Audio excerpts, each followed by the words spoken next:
Olá, sejam bem-vindos a mais um programa Fechamento. O meu nome é Rodrigo Martins, eu sou um dos editores da revista Carta Capital e estou na companhia da repórter Thaís Reis Oi, Oliveira. Rodrigo. Seja bem-vinda. Olá, bem-vindos, pessoal. Acabamos de fechar a última edição da revista, a capa Os Reis da Devastação. E nesta edição do programa a gente vai falar sobre o desmatamento na Amazônia, sobre a volta do recesso parlamentar, sobre os milhões de brasileiros que estão na fila de espera do Bolsa Família e do INSS, Exato. matéria da Thaís, e também sobre uma nova obra que compila crônicas do jovem Machado de Assis, crônicas até então desconhecidas da época que ele assinava ainda com pseudônimos. Mas, antes de tudo, eu vou chamar o redator-chefe Sérgio Lírio, que conversou com o Alceu Castilho, o repórter que assina a matéria, para falar um pouquinho sobre a reportagem de capa. Olá, eu recebo aqui o Alceu Castilho, editor do site De Olho nos Ruralistas, jornalista, ele que coordenou a equipe que produziu a reportagem de capa dessa semana da Carta Capital, que é um balanço dos agropecuaristas, das empresas mais multadas aí nos últimos anos, nos últimos 25 anos, na verdade, pelo IBAMA na região amazônica. Alceu, obrigado por ter aceitado o nosso convite de estar aqui, bem-vindo. E diga um pouco para a gente como é que essa matéria foi produzida, há quanto tempo vocês estão trabalhando nesse material, como é que vocês reuniram essas informações? Então, a gente começou essa apuração em 2017, no fim de 2017, em meio a o que eu chamo de um emaranhado de multas na base de dados do IBAMA, o Instituto Brasileiro do Meio Ambiente. E ali, fuçando aquilo, que é muito difícil, que tem muita multazinha, são milhares de multas, eu me propus a identificar qual seria, eu queria saber quem era o maior desmatador de 2017.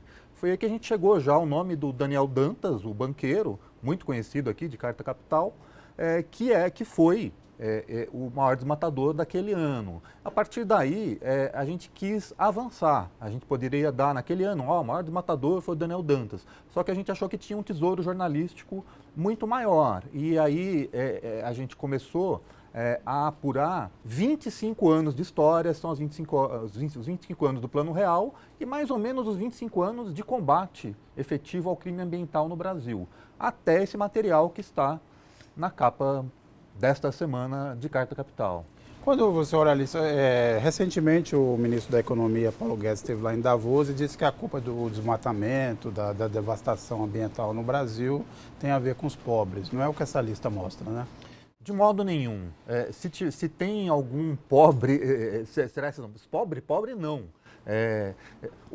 O maior desmatador, nominalmente, por números, ele é o INCRA, o Instituto Nacional de Colonização e Reforma Agrária, em tese, só que na verdade isso é um balaio de gatos, no qual não são os assentados da reforma agrária quem desmata, e sim os grileiros que tomaram, que roubaram as terras daqueles assentamentos. Só que aí o IBAMA, meio que por preguiça, coloca tudo na conta do INCRA. A Carta Capital está revelando, inclusive, que somadas as multas de parceiros, o Daniel Dantas chega a ultrapassar, né, de empresas dele, da família dele, chega até a ultrapassar o INCRA. E a lógica estamos falando de um banqueiro, a lógica é que tenhamos donos de siderúrgicas, empreiteiros, de um modo geral, sojeiros, pecuaristas, grandes, não pequenos, como os principais protagonistas dessa devastação nos últimos 25 anos. Absolutamente nada a ver com o quadro descrito pelo Paulo Guedes. Há uma clara relação entre quanto maior a fiscalização e maiores as multas, menores são as áreas desmatadas, né?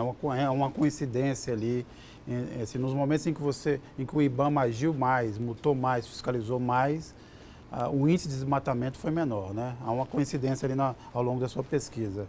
E conta pra gente o que está acontecendo agora nos últimos anos e principalmente desde a chegada do Bolsonaro ao poder. Isso.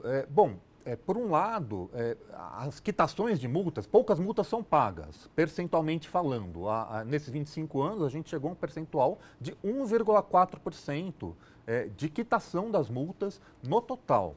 Obviamente, isso é muito pouco, mas isso já foi maior. nos últimos 10 anos, esse índice não passa, em nenhum desses anos, de 2010 para cá, esse índice não passou de 1%, até o recorde negativo, que é 2019, 0,14% durante o governo Bolsonaro. Por mais que a tendência seja aumentar um pouquinho ao longo dos anos, porque tem recursos, depois a pessoa paga, o que está acontecendo é uma curva descendente. O número de multas, de forma absoluta no governo Bolsonaro, apesar do apagão de novembro e dezembro, ninguém sabe onde estão as multas do IBAMA de novembro e dezembro, o número é descendente e é muito descendente, como, aliás, o presidente anunciou que seria. Ele disse que ia acabar com essa festa das multas do IBAMA e do ICMBio. Então, por um lado, insistindo, historicamente paga-se pouco as multas, mas houve um pico de multas durante o governo, principalmente o governo Lula, em termos de valores de multas. Quantidade também, né? De quantidade, no governo Fernando Henrique já era muito grande, mas com multas menores. Né? No governo Lula continuam muitas multas, mas o valor das multas ele aumenta muito. Só que depois disso, no governo Dilma, valores continuam grandes, mas tem uma queda do número de multas, até chegar ao governo Temer, onde quando essa quantidade diminui mais ainda, essas quantidades diminuem mais ainda, e esse buraco, esse apagão do governo Bolsonaro. Então, o que a gente pode dizer é que realmente é uma relação direta entre a ação e a postura do governo e esse aumento verificado no ano passado de desmatamento. Quer dizer, com mais liberalidade, com mais espaço para os desmatadores agirem, obviamente o resultado não poderia ter sido diferente do que foi essa alta expressiva aí das áreas das áreas desmatadas na Amazônia no ano passado, né? Os gráficos são muito claros. A gente tem uma queda do desmatamento expressiva até 2011, 2012, depois um aumento gradual, ainda pequeno, e vai aumentando até disparar no ano passado, mesmo com dados parciais, né? E ainda não, o INPE, os órgãos que analisam isso ainda não contabilizaram tudo. Mas, de fato, a queda das multas, aumento do desmatamento. Essa correlação agora está comprovada em números. Alceu, agradeço. A gente recebeu aqui o Alceu Castilho, do De Olho nos Ruralistas, fez um trabalho brilhante que está na capa da revista dessa semana, onde a gente está identificando os reis da devastação. Quais são os maiores agropecuaristas e as principais empresas que nos últimos 25 anos receberam as multas maiores por desmatamento na Amazônia. Há, obviamente, uma relação direta entre essas multas e a forma com que eles depredaram a região. Alceu, muito obrigado, boa tarde, até a próxima. Direto de Brasília, o repórter André Barrocal traz os bastidores do fim do recesso parlamentar, que acaba agora em fevereiro e promete aí um ano bem turbulento no Senado e na Câmara dos Deputados. Barrocal, é com você. Olá, colegas de redação em São Paulo, boa tarde, amigos de Carta Capital. Pois é, a minha reportagem é sobre Brasília agora na reabertura do Congresso na próxima segunda-feira. O clima aqui é de bate-cabeça. A cúpula do Congresso e o governo não se entendem sobre, afinal, qual é a prioridade para o país esse ano. Rodrigo Maia, presidente da Câmara, e Davi Alcolumbre, presidente do Senado, querem jogar todas as fichas em uma reforma tributária, aprová-la até junho, já que no segundo semestre o Congresso estará esvaziado pelas eleições municipais.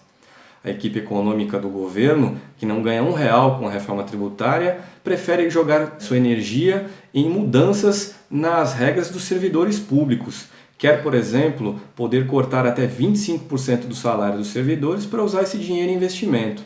É uma proposta que foi ao Congresso em novembro. Agora, em fevereiro, uma outra proposta que mexe com os servidores deve ir também ao Congresso, uma reforma administrativa. O funcionalismo promete fazer uma grande mobilização nacional em 18 de março, contra o governo, contra essas medidas. O funcionalismo quer arrastar as centrais sindicais para uma grande greve nacional nessa data. E os trabalhadores, de fato, vão ter outro ano de aperto aí. Por exemplo, até abril, o Congresso precisa votar uma medida provisória, a 905, que criou uma carteira de trabalho verde e amarela, com menos direitos trabalhistas para jovens. Na oposição, o clima também é de bate-cabeça. De um lado, PT e Lula. De outro, Flávio Dino e PCdoB. Os petistas gostariam de manter o governador do Maranhão por perto, mas se espantam com os movimentos do governador do Maranhão na direção do chamado centro político. Ele tem conversado, por exemplo, com o Luciano Huck, candidato a candidato, estimulado pelo ex-presidente Fernando Henrique.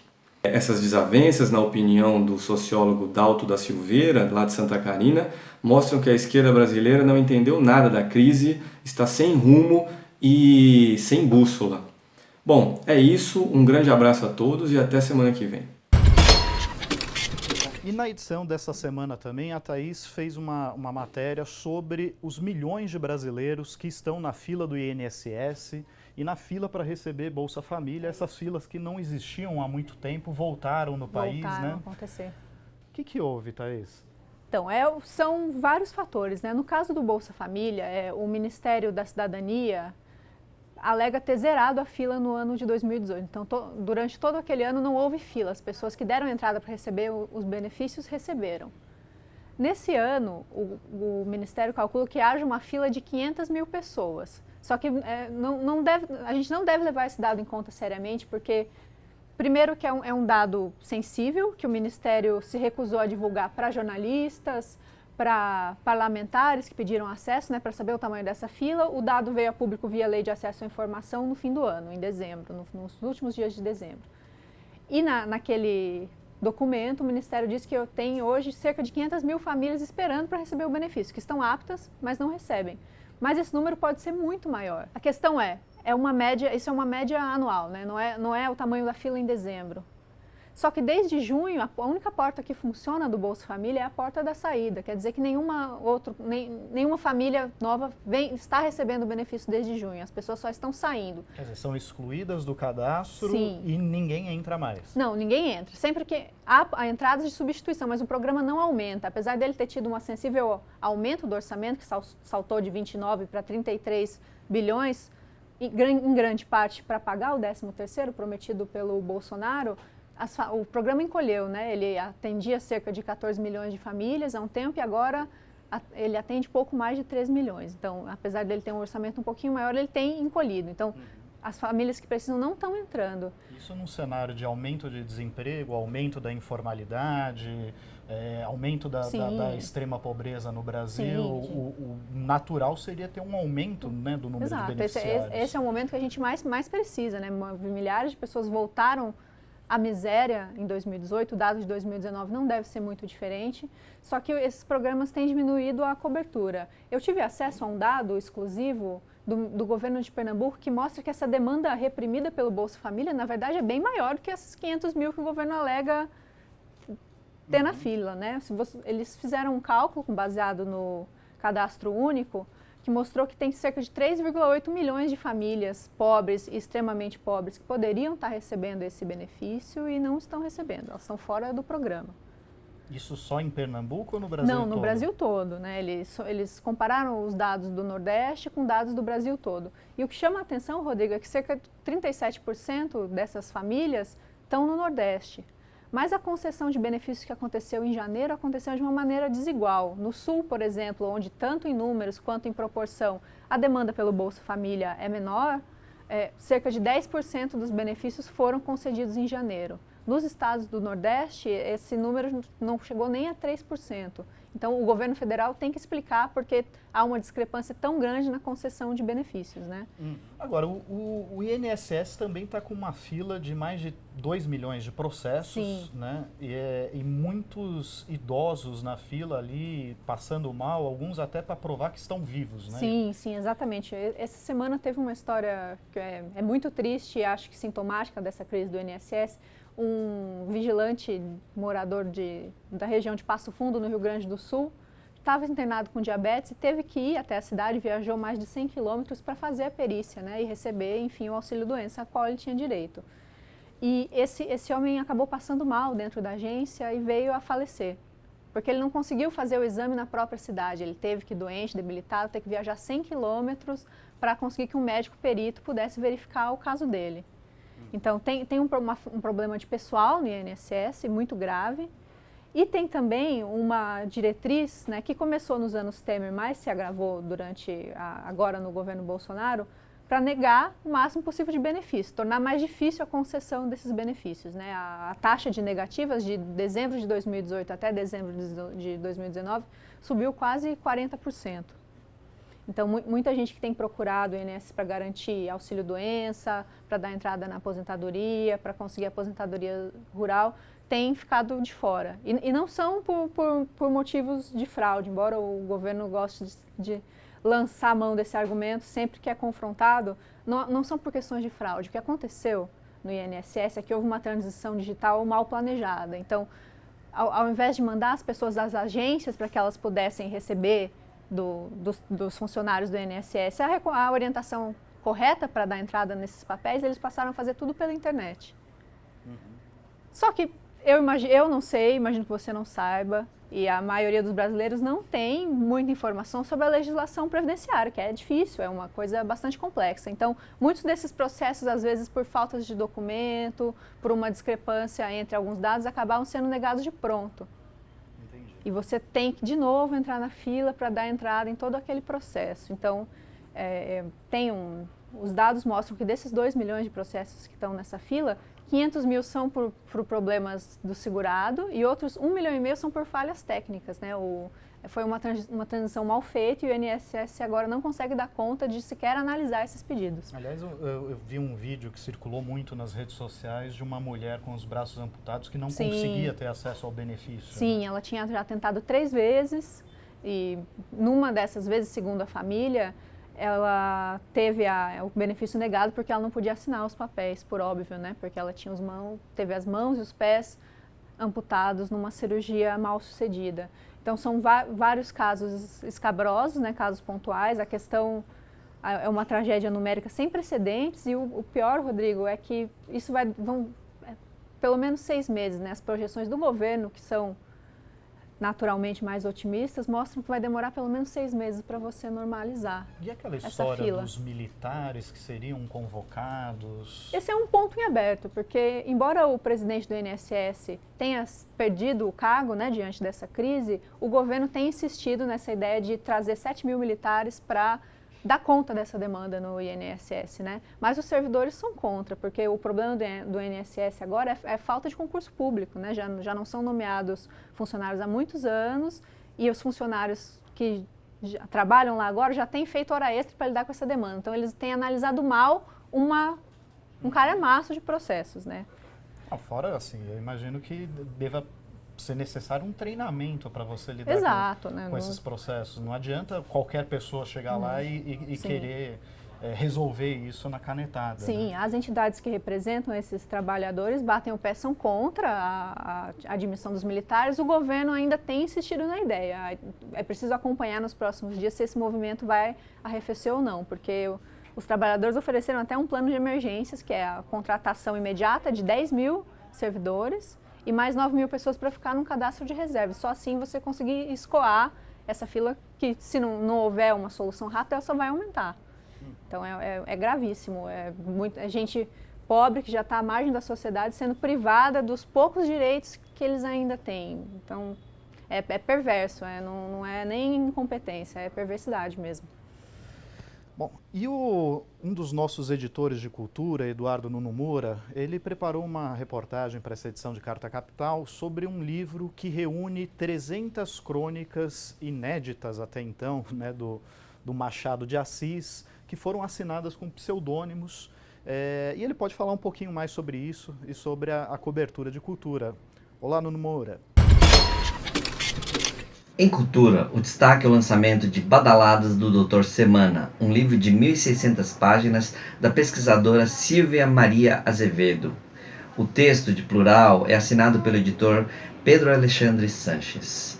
Mas afinal, quem é Dr. Semana? Ninguém menos que Machado de Assis. Silvia, que é livre docente da Unesp, descobriu mais de 300 crônicas do escritor carioca, que até então eram de autoria desconhecida.